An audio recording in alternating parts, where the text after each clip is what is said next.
Si Yan Lim pinabulaanan ng tsismis na nagpaluto muna siya ng steak kay Kim Chiu bago niya ito hiwalayan.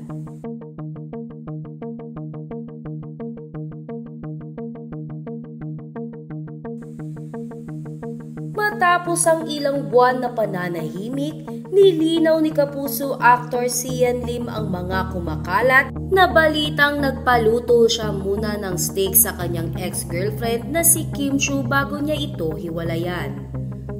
Sa interview nga sa kanya ng online news site na Inquirer, ay masasabi nito na ang balitang ito ay absurd o pawang walang katotohanan. Dagdag pa ni si Yan Lim na ang mga lumalabas na kwento sa social media ay may dagdag at bawas na umano sa kakasalin-salin at lahat ay puro fake news. Nilinaw rin ni si Yan Lim na hindi siya ang nag-initiate sa breakup nila ni Kim Chiu. Ayon kay Sian, ay nakiusap pa umano siya kay Kim na baka pwede silang maglabas ng joint statement patungkol sa kanilang hiwalayan. Ngunit tumanggi daw si Kim Chiu dahil ito ay ang mga panahon ng launching ng trending series ni Kim Chiu na Linlang the teleserye version o What's Wrong with Secretary Kim.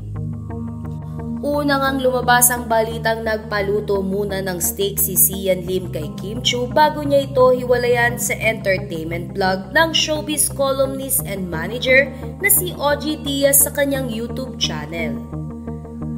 Samantala, matapos nga ang pagsasalita na ito ni Yan Lim ay hindi pa nga nagbibigay si Kim ng kanyang pahayag ukol dito.